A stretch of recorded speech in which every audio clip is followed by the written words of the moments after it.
Okay, which one did you want to know about? Is the first one basically him asking the knight Sir Gilbert Talbot to get an army ready because Lady Margaret has basically sent men to attack? What is going on? Okay. Yeah, the Lady Margaret of Burgundy beareth continually against us, as she showed lately in sending hither of a feigned boy, surmising him to have been the son of the Duke of Clarence. So somebody who has definitely a better claim to the throne than Henry VII, for sure. Henry VII's reign, which you know if you watch the film, was marked several times by pretenders. In other words, people who said, hey, I'm so-and-so. So you would have to look up to see who the last Duke of Clarence was. Okay, but he was a brother of King Edward. And so this son would have been closer to that line of the throne than Henry VII. Excuse me. And with great multitude of Irishmen and of Almen, okay, that's, you can look that up, whose end, blessed be God, was as ye know well. So you would have to find out what happened there, okay? And foreseeing now the perseverance of the same her malice, basically that means she hasn't stopped yet, okay? By the untrue contriving eftsoon of another feigned lad called Perkin Warbeck. Okay, so this is about Perkin Warbeck. Henry VII had dangerous enemies, and some of these enemies were in England, but some were not in England. Some were in France, some were in Scotland, and some of these folks were more closely related to his predecessors on the throne than he was. Okay, they had better lineage, and so they were going to put these kids forward in order to overthrow Henry. The whole purpose of these rebellions is to overthrow Henry. Which at first into Ireland called himself the bastard son of King Richard, after that the son of the said Duke of Clarence, and now the second son of our father, King Edward IV, whom God assoil, wherethrough she intendeth by promising unto the Flemings and others of the Archduke's obeisance, to whom she laboureth daily to take her way, and by her promise to certain aliens, captains of strange nations, to have duchies, counties, baronies, and other lands within this our royaume, to induce them but thereby to land here. Does anybody know what that means, or is that completely, does any of that make sense, or is that gibberish? I'm trying to figure out what it is that people don't understand so that I can answer it without giving you basically, you still gotta write the paper. What is unclear about this particular letter? It makes sense to me now. Just my brain was wrong. Everybody's brain. I think we are seeing the domino effect of COVID, and that everybody is having at least low-level mental issues, if not humongous mental issues. I think everybody's brains are permanently fried, and we all need to go and have a lovely vacation, either in the sun or not in the sun, if you happen to be like me and of an untanning type. In other words, I'm aware of SPF 500. And so you're Irish? 1/3 Scottish, 1/3 Irish, 1/3 English. My ancestors never saw the sunshine. Ever. They just went around being damp and miserable. Anyway, then they came to this country, and they lived in New England and were damp and miserable. Anyway, so pretty much what he's saying in this letter is, Perkin Warbeck is being set up by my enemies to pretend to be the late king's son. We're going a couple kings back, okay? And they're trying to lead a rebellion with this kid, and I want you to help me stop it. That's pretty much what's going on, okay? We pray you herein ye will make such diligences that ye be ready with your said number to come upon us, upon any hour sudden warning, okay? Now this is a short letter, but there's a lot going on in it, okay? You can go for paragraphs about Perkin Warbeck. You can go in for paragraphs about Lady Margaret, okay, of Burgundy, okay, a French woman, well, by marriage. You can find out about these people. That's what you got to do. So what you're doing is you're unpacking this. And when somebody says trusty and well beloved, that sounds like it's a compliment. It sounds like, hey, I love you. It's standard. I think it was it AJ, was it to you that I said last time that when Queen Elizabeth II wrote up a big permission, it was like a giant permission slip in which she basically says, hey, it's you, William, can marry Kate, okay? She wrote up a big document, and she referred to Kate as our trusty and well-beloved Catherine Elizabeth Middleton.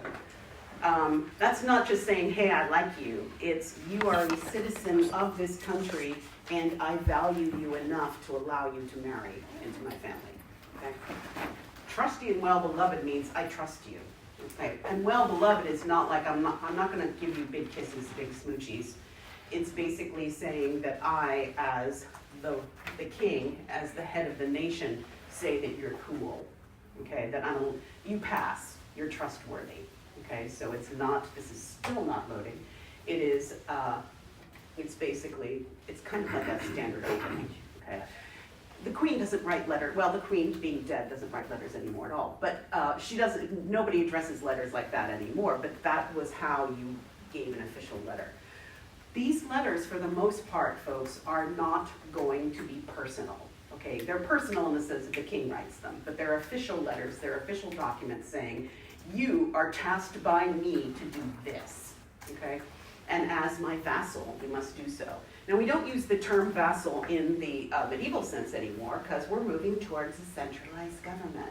But what the king is saying is, I am calling upon you, Sir Gilbert Talbot, and you're gonna find out everything you can about dude, okay? I want you to cut these people off, get them, okay?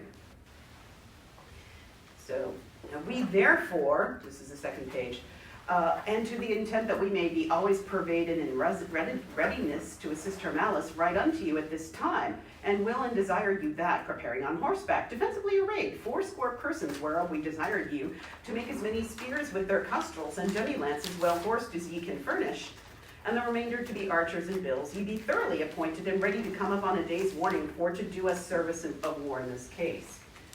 Henry is saying, I need you to provide 80 men, okay? And they need to be armed. And if it means you've got to come up with their armaments, you got to do that. You got to make sure that they're trained. You got to make sure that they are in readiness, because when I call upon you, I'm going to make you do this, okay? Because there is no such thing as a standing army at this point, okay? So, and thus doing, ye shall have such thanks of us for your loving and true acquittal in that behalf as shall be to your weal and honor for time to come, okay? I will totally thank you. And the implication is I'm going to throw some sweet cash money at you and some other stuff. You know, maybe I'll give you another title, that kind of thing. I desperately need your help, and you are the guy, okay? You're the guy who's going to be able to call up these people. You have their loyalty, and now I want them to be ready to kick some ass, okay? So ye be ready to come up unto us upon any hour sudden warning, okay? Given under our signet at our castle of Kenilworth the 20th day of July, okay? So often at the end of the letter you can find the exact date. So it's the 20th day of July, 1493. And then you can find out what happened, okay? So sometimes you have to read it aloud because the sentences make more sense if you read them aloud. Yes, this is early modern English. It's not ancient English, it's not Middle English, it's not Old English, it's early modern English, which means that the syntax and the way of the sentences are mostly modern. I know they don't seem like it to you, but this is, if I gave you an example of older Middle English, you would not be able to decipher it without a lot of help. You can learn to do it, it's easy enough to learn, but this is modern English. It's just that there are a lot of words and sentences that are a little different.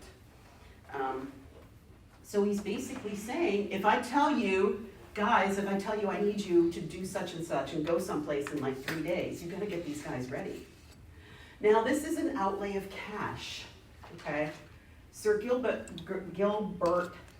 Talbot is gonna have to throw out some cash for this. And the implication is that Henry's gonna help him. But again, you gotta unpack this stuff. What is unclear about this still? What else can I tell you without, basically doing the paper for you. It's basically, hey, if you like military history, there you go. It's so much fun. Henry VII to his mother, Lady Margaret. Another Lady Margaret, by the way, okay? Not Lady Margaret of Burgundy, okay? Madam, my most entirely well-beloved lady and mother, I recommend me unto you in the most humble and lowly wise that I can, beseeching you of your daily and continual blessings. That's a fancy way of saying, hey Mom, I love ya. I hope you're still praying for me. By your confessor, the bearer, I have received your good and most loving writing. Who is the confessor? Do you have an idea? I'm sorry, I've misphrased this. What is a confessor? Yeah, AJ. I know it's something with religion, like Christianity and stuff. Yep. If you and if you are Catholic or you know anything about Catholic doctrine or anything, what is a confessor? Sorry? You go to church. Well, if you're an ordinary Catholic, you're supposed to confess still your sins twice a year, privately to a priest. You're still supposed to do that, but if you are a rich person, you can have your own confessor, okay? A father confessor, which is another phrase you might read, is somebody that you confess to. And this would be somebody, if you're rich enough, it means you're paying this person to be around all the time. So this person probably is also doing other religious-y things for you, like giving you communion, saying masses for people in your family. Probably somebody who hangs out in your house. This is only for rich people. Your average person doesn't have their own priest. Excuse me. So he basically is giving her something, okay? And by the same have heard at good leisure such credence as he would show unto me on your behalf, and therefore have sped him in every behalf without delay, according to your noble petition and desire, which rested in two principal points, okay? The one for a general pardon for all manner of causes. The other is for to alter and change a part of a license which I had given unto you before to be put into mortmain at Westminster, and now to be converted into the use of the University of Cambridge for your soul's health, etc. All which things, according to your desire and pleasure, I have with all my heart and goodwill given and granted unto you. Pretty much, this is, he is giving her a particular sum of money and certain abilities for spiritual comfort, okay? And you can go and find out the details. She had these rights at Westminster, and now she wants them in Cambridge. You'd have to figure out why. And my dame, not only in this, but in all other things that I may know, should be to your honor and pleasure and weal of your soul, I shall be as glad to please you as your heart can desire it. What does weal of your soul mean? Anybody know? What is weal? Look up the word weal, W-E-A-L. It's actually a rather pretty phrase. What's weal mean? Yes, Mitchell. Google Dictionary said a red swollen mark left on flesh by blow or pressure. Nope. This is an older term. I mean, this is an older definition. Yeah, Emily. Is it a sound, healthy, or prosperous state? Yes. The term wealth comes from the word weal. If you think of the commonweal or the commonwealth, okay, it means not only a group of people formed together, it's not only a political term, but it basically means the health and well-being of all the people under a particular political roof, okay? Like, so if you're talking about the commonweal of England, it means my people are doing well, they're not starving to death, they're all pretty healthy, I'm a good king, I'm taking care of them. If you're worrying about somebody's weal, you are worrying about their health, not necessarily their physical health either. You might be worrying about the weal of their soul. So what that means is your soul okay? I'm worried about you. You good? You're worrying about your own soul? So these are Catholics, okay? So you are doing certain holy things in order to benefit your soul, okay? So I shall be as glad to please you as your heart can desire it. So Mom, I know you want like a chapel, you want a priest, you want people praying for your soul and the souls of your departed. That's cool, okay?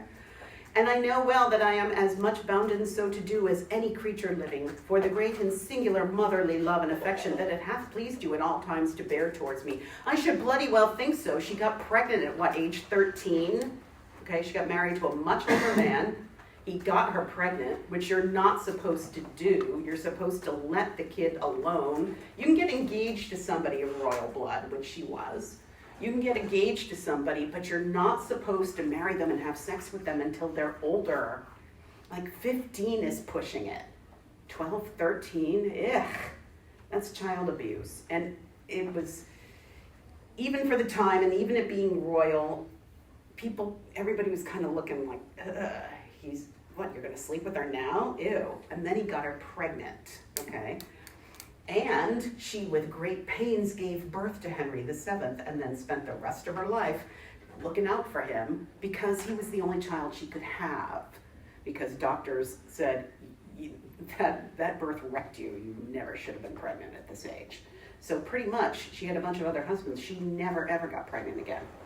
So Henry was her one little guy. So she spent her whole life doing everything she could for him. So this is one of these totally tight relationships. Most royal relationships between mothers and sons are not as close as this one was. Richard? I was about to ask how It's pretty close. other royalty looked at the relationship between It was unusually the two, close. because Yeah. you'd said that most royalty are shipped off to other Yeah. castles. to be They raised. spent a lot of times apart, of course. He was in exile at times. They weren't always together, but they were always writing to each other. And she was always working in the background to try to advance him. And she made good connections. She was the one who basically engineered the marriage to Elizabeth of York, because she said, look, I'm part royal, you're a little bit royal, you haven't got the world's greatest claim, but you got some claim.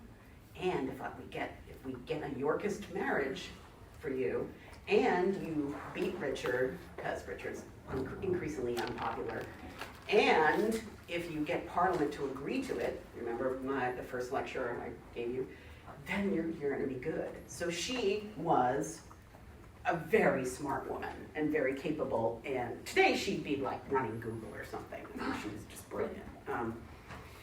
So this is fancy schmancy language, okay? But it would have been ordinary language to them. Wherefore, mine own most loving mother, in my most hearty manner I thank you. This is practically gushing, okay? This is pretty much gushy language. Beseeching you of your good continuance in the same, and Madame, your said confessor hath moreover shown unto me on your behalf that ye of your goodness and kind disposition have given and granted unto me such title and interest as ye have, or ought to have, in such debts and duties which is owing and due unto you in France by the French king.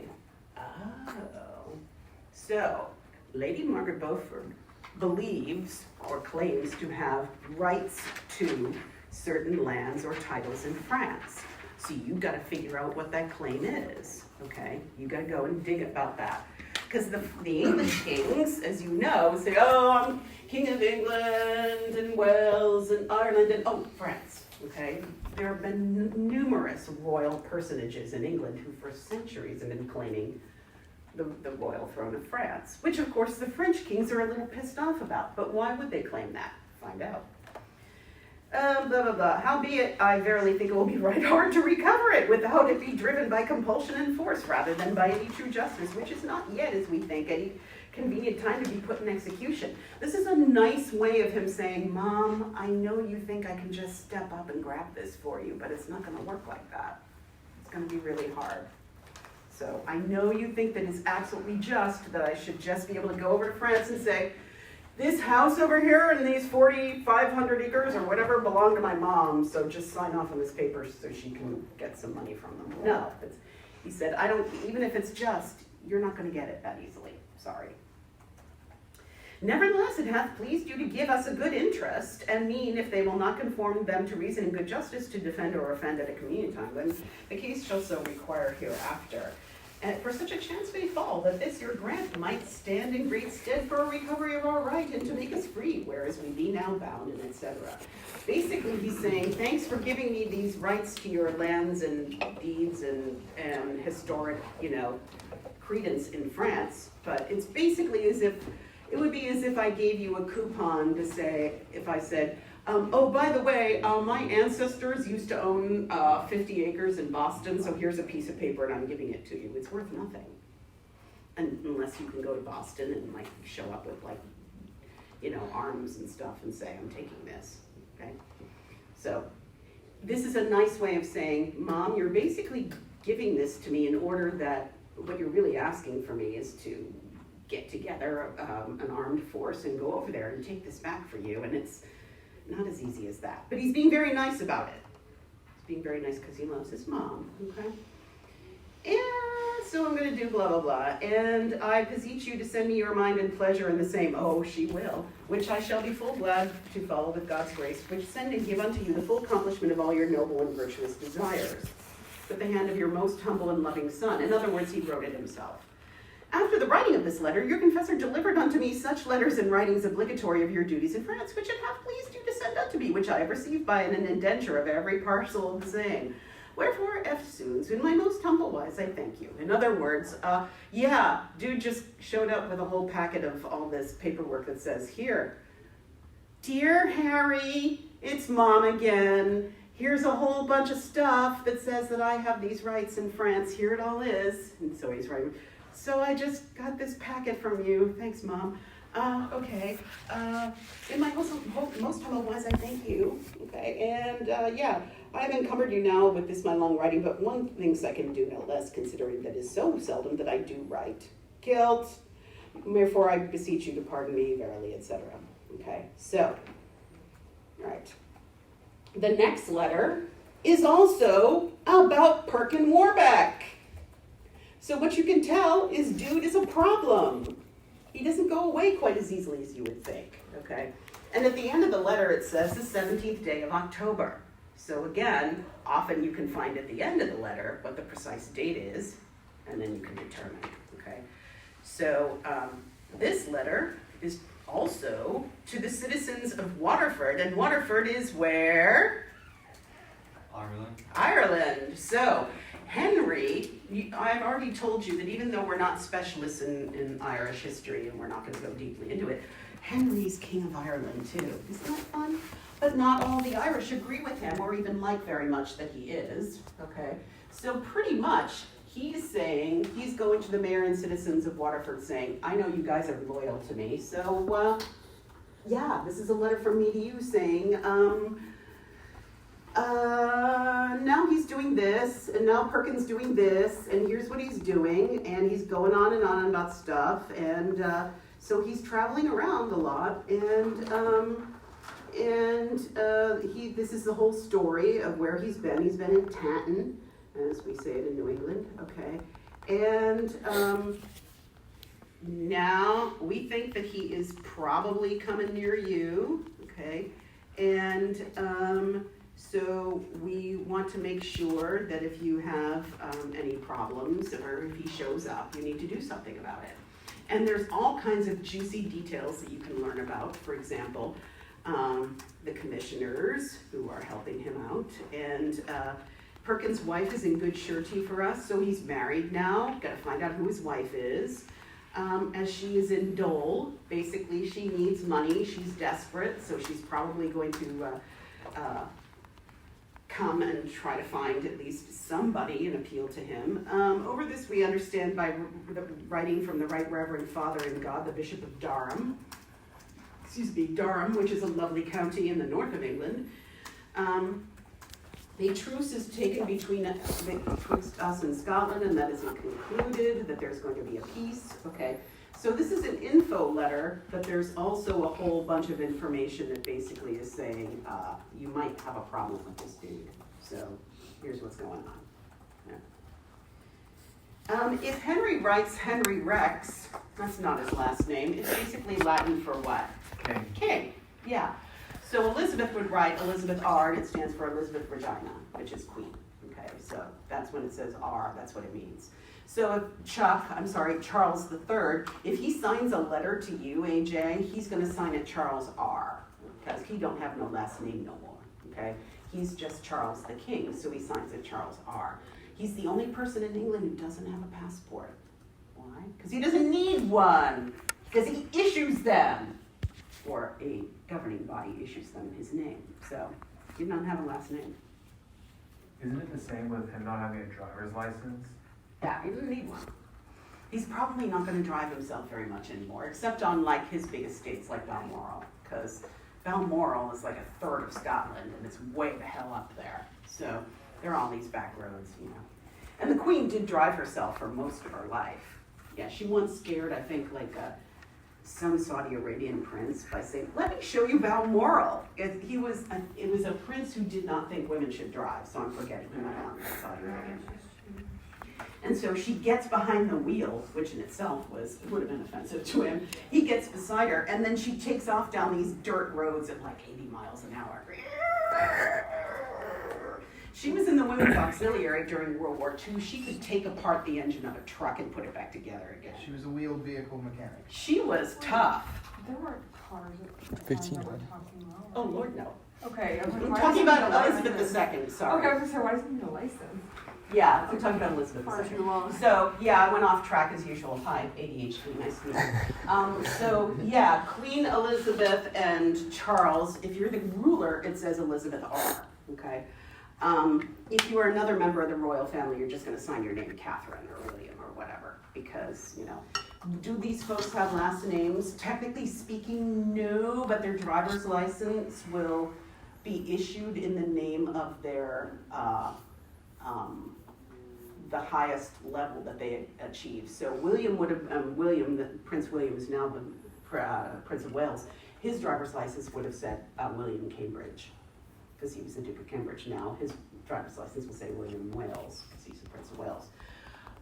So by the King, Henry Rex basically means by the King himself. It's sort of redundant. Right, trusty and well beloved, we greet you well. Again, a bit redundant. And by the content of your letters sent unto us by our post, bearing date the 7th day of this present month, we received such hasty news as were lately sent to you from the council of our town of Berwick, or Berwick. They tend to swallow their W's, sorry about that. And concerning the preparation made by the Scots for the besieging of our said town. So he's saying, hi, Lord Darcy. Thanks for sending these letters to us, which we have noted the 7th day of this present month. You always tell people, if I get a letter from you, I'm going to say, oh, thanks for I just received your letter that's dated May 16th, the most beautiful day of the year, of course. And that is because letters cross each other all the time. And so you need to let people know, I got your letters, they were dated such and such a date, thanks, got them. And you're basically saying that the Scots are going to besiege the town of Berwick, and you are asking us to send lawyers, guns, and money, as the old song goes. Basically, he's kind of desperate, and so he wants the king to send some stuff. So basically, he's basically saying, yeah, you guys are not in readiness. You guys should have had your own guys with, you know, food and something like a uniform, something like weaponry, and you're kind of lax in that way. However, don't want you to be screwed over, so I'm going to send you some stuff, okay? And, but if you do this for me, I want you to do something for me. If I do this for you, I want you to do something for me, okay? So that's what he says. And if you look on page 103, okay, nevertheless, I'll do this, but first, albeit we be content, you shall attend upon us in our voyage to France this summer. So I will do this for you, even though you're slacking in your duty in providing men who are ready and equipped to defend their own town. And so if I'm going to do this for you, it's a big deal, okay? So I want you to help me out, all right?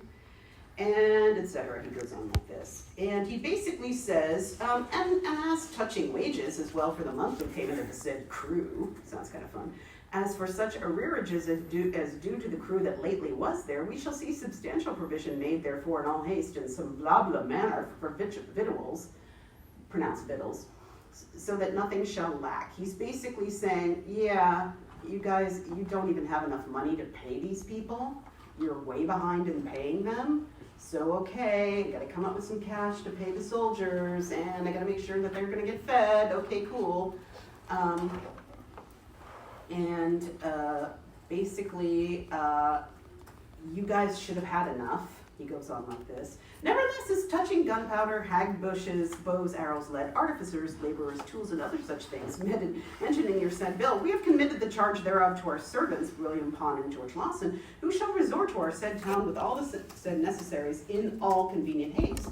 And in the meantime, I'm even going to go to another town and take their stuff and send it to you. And touching the lack of victuals, the default thereof rested not in us, but in our porter there, strange wish, to whom we advanced the sum of 500 pounds, which sum, as we be informed, he employed daily in merchandise to his great profit and advantage, and leaveth our said town unprovided to the great damage thereof. Okay, in other words, there's blame to go around in this letter, and the king's not taking very much of it. He's saying, this is my town. It is under my special provision and my special help, my special care, but it's about to be invaded. And you guys are sending me an emergency letter because you're screwed. Okay, here's what I'm going to do for you. But also, we're going to blame this guy, Strange Wish, which is a great name. Yeah, this guy, Strange Wish, I gave him 500 pounds, which would be a princely sum to live on for a year. So the king or his guys sent this guy a whole bunch of money in order to take care of whatever the town needs for defense and the quartering of its soldiers and everything else. Instead, you got to ask yourself, what's Strange Wish doing with the money? Okay, etc., etc. Okay, so Henry VIII to Queen Margaret. Okay, please be careful. We are now on Henry VIII. All right, it's 1523. Oh, the previous letter given under our signet at our manor of Greenwich, the 10th day of March. So again, the date is there. The next letter is, it's interesting. This one doesn't seem to have a date. Occasionally they don't. So sometimes you have to determine from the context what the date is, 1523. Right, excellent, and the noble princess, our dearest sister, etc., etc. So you would probably have to find out if there are any other letters from Sir John Camel, would have been pronounced Camel, as your other letters lately sent unto us from Edinburgh by our servant Barrack, and had a good length, heard the credence, etc., etc. For answer, like as we would be right sorry to see that our good brother and nephew, your son, should not use you in all things as beseemeth a natural and kind son to use his mother. Let's see. So basically, if you think that he's screwing you over and not treating you with the decency that you're supposed to be treated, I'm really sorry. I'll see what I can do about it. But, dearest sister, okay, it appeared to us from other evidence that you seem to be okay. He basically is getting a lot, he's saying, I'm getting a lot of letters from Scotland. I'm hearing from a bunch of people, I don't know how you're doing. Sounds to me like you're okay. But then I get this piece of news and this piece of news and I don't know what's going on, okay? So, and then there's this really cool guy called the Lord Muffin. The Muffin Man? Yeah, do you know the Muffin Man? You're gonna have to find out about him. And basically, if you want, he's saying he's getting in the middle of a dispute between the Queen of Scotland, his sister, okay, and her son, who's not treating her the way he should be treating his mom, okay? So this is not only a family dispute, but a what? What kind of other dispute is this? If you're having a family dispute, but everybody in the family is in a royal house, what kind of dispute is this? It's also going to be another, what other kind? Isn't it a bit of an international dispute? Yes. Often because Henry VII married his oldest daughter off to the King of Scotland in order to try to keep the peace, but that didn't necessarily always happen. Okay. So, are we keeping? Do we have a peace with Scotland, or are they fighting us, or are we fighting them? The Scottish always think that the English want to take them over, and the Scottish are best buddies with the French, which makes the English not want to trust the French, except that sometimes they do, because they're battling the Spanish and they need help.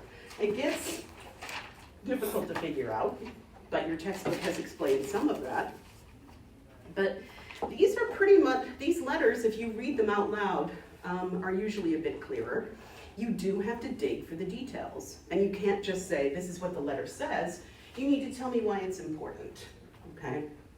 And if you think it's important because it is both a familial dispute and an important moment in Scottish and English history, just go a little further and tell me why you think so, okay? I'm not expecting you to be geniuses and tell me every single little bit, but this is a dispute. It's a dispute between the Queen of Scotland, her son, and the Queen of Scotland is dragging her brother into it. And her brother's saying, okay, I think you're all right. I know you're having problems with him and he's not treating you very well, but I keep hearing all these different stories. I don't know what to believe. I don't know what I'm supposed to do about this, Mitchell. How come Queen Margaret kept her son so close and didn't send him to Henry to kind of? Because she didn't necessarily want him to, it's a good question and it's a complicated one. She doesn't, even though she was an English woman, she's now married to she is now married into the royal family of Scotland, and so that has to be her first concern, the preservation and independence of Scotland. So some of the Scottish will never completely trust her because she's English born. And some of them, the Scottish, will definitely suspect her of trying to make plans with the English king in order to lessen Scottish independence. And so there are many, many Scottish people who did not trust her completely. And if you send your son to your brother, that would actually raise many eyebrows. That would look funny, wouldn't it? All those Scottish eyebrows raised at once. Yes? I just wanted to make sure, like, what exactly am I supposed to be looking for the essay? Like, I've got the source and I'm looking through, like, finding secondary sources. Okay. Am I, like, finding, like, an argument about it, like something? Yes, you need to come up with the argument. Okay. In other words, you need to you need to be able to answer all those questions. Yeah. Okay? And then what you do, I gave you a prompt about this. You basically have to sit down and figure out what you think is going on and why it's important. Okay. So, I've given you some of the explanation, but not all of it. Okay. But basically, what a historian does is a historian looks at primary sources and interprets them, and doesn't just say. You can say, okay, this person was this and this person was that, but it is not enough to simply say this is what's going on in the letter. You have to do more than that. You have to decide why you think it's important. Maybe you think this is a dispute between, a mother and her son, and she's dragging her brother into it, and he's basically being cautious because he's a king of another country, and he doesn't want to get too deeply embroiled in it, and also he's hearing all kinds of different stories, and so you got to find out as much of the context as you can. Imagine that you are a nosy person who loves gossip, only everybody is dead. Okay, so there is nothing they can do about it, all right? This is why I love history. I get to read people's letters and comment on them and decide why they're important. And there's not shit they can do about it because they're all super dead. I love it. So you have to sit down. This is why they're not terribly long, okay? And that's why I haven't given you like a 15-page religious document and told you to figure it out. If you were an undergraduate, you might get a paragraph or two, but again, you might write a page and a half. So you are an undergraduate major in an important class. So one of the things you do is you do a primary source analysis. And you have to figure out what eftsoons means, and you have to look up words that you don't understand, and you have to figure out what wheel means and the older meaning of it. You know, you gotta figure out stuff. Professor, is it too late for me to change majors? No. I'm sure you could change majors if you decide this is not what you want to do with your life. That a lot of this is long, drawn out sentences that are over elaborate because this is how world people talk to each other. You can't just say, look, stop dragging me into your stuff with your son. This is not my problem. Do you know what kind of paperwork I have over here? And I'm getting letters from this guy and letter from this guy, and I don't know what to believe, and why do I have to solve this? Like I have nothing else to do? Okay? So he's basically trying to figure out what's going on. Okay? And pray you, this is the bottom of 171, not only to signify unto us more plainly the points wherein you know yourself evil-handed, also whether you desire that we should directly and particularly entreat such your griefs with our good brother and nephew, your son, as you will specially signify unto us, or else generally recommend to rend your state condition and good entertainment unto him. What exactly is the problem here? Okay, but he can't say it like that. Okay? You've got to sit down and unpack this stuff. So, and that's what you do. So, if you decide that after you have written a nice little paper about Perkin Warbeck that you are fascinated by pretenders and you want to write a research paper about Perkin Warbeck, go for it. All I'm telling you is you may not cut and paste. You can't just rewrite a portion of one paper and put it into another one. You can't do that to write a separate paper, but go for it, okay? So, knowing certainly your mind herein with the particularities of grief, such as you will avow and justify, we shall not fail to devise in such wise for the redress of the same, as both your honor and ours shall appertain. Likewise, this bearer can further declare unto you, to whom we require you, dearest sister, to give credence, okay? I'm sending this with a messenger. You can send another letter back with him. You can trust him. And I would I really don't want to get in the middle of this until I know what's going on. That's basically what he's saying, okay? Now, I have basically told you what's going on in these letters. But, okay, let's look at the last one, which is from Clement the 7th in 1528. So you should immediately start reading about what Henry and the Pope were thinking about to each other.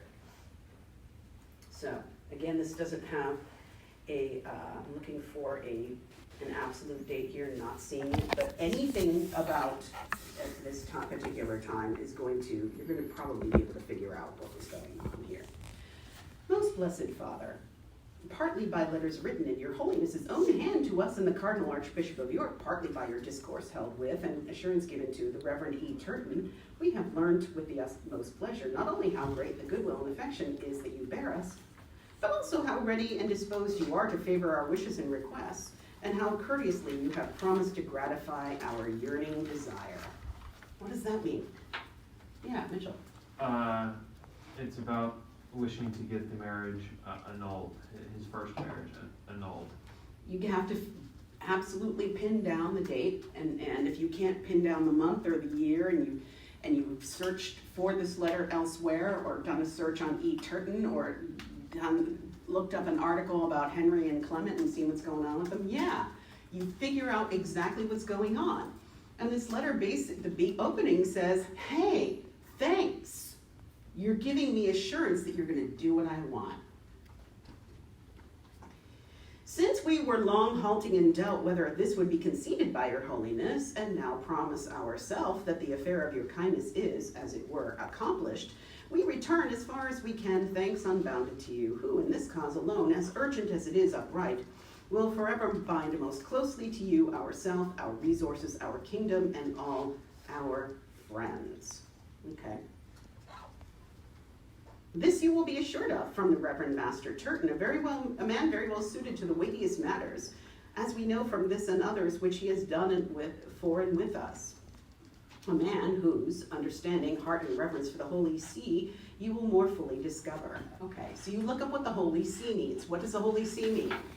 Yeah, John. That is the name of the papacy, and also specifically it's basically the Catholic Church. Yeah. And at its most intimate, it's talking about Vatican City and where the Pope hangs, okay? So you have to find out who the Reverend Master Turton is, and somebody somewhere on the interwebs knows who this guy is. There's probably articles about it because people have combed over this particular portion of British history. And so basically, Reverend Master Turton, he's not just some random priest, okay? I know he hasn't got a big title, but Holy Father, we trust him. He's a good dude, okay? Let's see. And since from the professions and promises which the most Reverend Lord of York and the Reverend Dom Turton have, in your Holiness's name, made to us and most positively affirmed, we have conceived the surest confidence that you have fully determined to assent kindly to our petition. These folks have come back to us, okay, this is the Archbishop of York and this Turton dude, have come back and said, the Pope's totally cool with you. He's gonna do what he said. He's gonna help you out. So he's all happy. We most earnestly beg you to grant everything in that form and manner which you will be informed by, etc. These guys whom I've sent to you, Holy Father, will tell you exactly what I need, okay?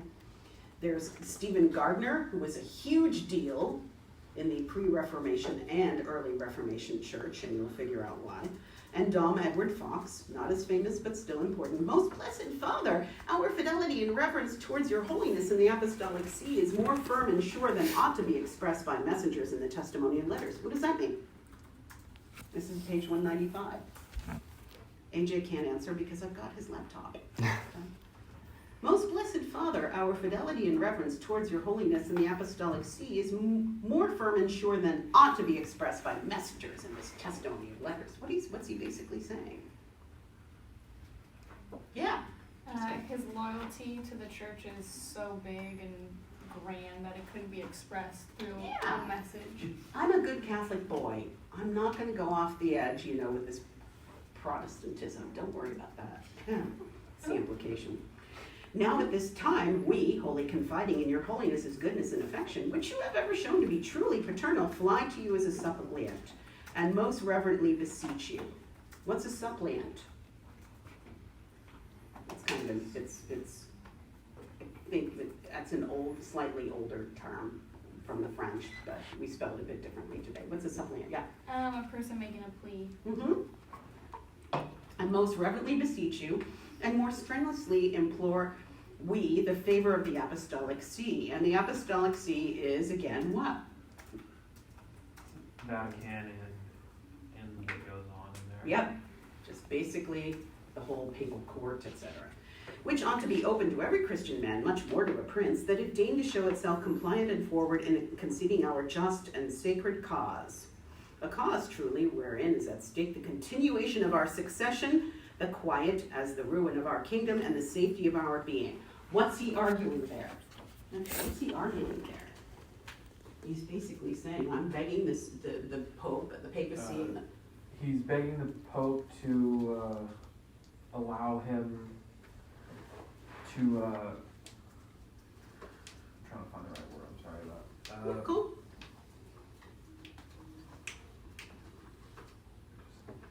Which ought to be open to every Christian man, much more to a prince, that it deign it show itself compliant and forward in conceding our just and sacred cause, a cause truly, wherein is at stake the continuation of our succession, the quiet as the ruin of our kingdom and the safety of our being. What does Henry want, and why does he want it? Yeah. Honestly, to me, it seemed like it was kind of a crazy, hey, I'm really cool with you. I know there's this Protestant stuff going on over here, but also would you help me get a divorce from my wife? Yes. Why does he say he wants it? Because wasn't she? She hasn't. What has she not done? Yeah. I was going to say, in there it says the kingdom could be ruined if they don't get a divorce. Why was the kingdom be ruined? Yeah. She hasn't had a male heir yet. Doesn't have a male heir yet. Now, the Salic law that says women can't be rulers doesn't apply in England. You could, in fact, put Mary on the throne, but he doesn't want to. And isn't he also trying to use the clause of you can't marry your brother's wife? Exactly. So he's saying, I need an heir. I need a male heir. I need it for the safety of my realm. This is the favor which alone, and now for the first time, we ask of your holiness and the Holy See, and which ought not, cannot justly be denied to our piety and our efforts and endeavors for the Catholic cause. That's a big ass hint right there. Why is he saying, and here's another reason why you should give it to me. What's another reason why you should give it to me? Me, Henry. Wouldn't it be what I said, the Catholic law of not being able to marry your Yes, widow? but the second reason he's saying, when which ought not, cannot justly be denied to our piety and our efforts and endeavors for the Catholic cause. I've hinted at it just a few minutes ago. He's saying, but here's another reason. It's not just that my kingdom will fall apart.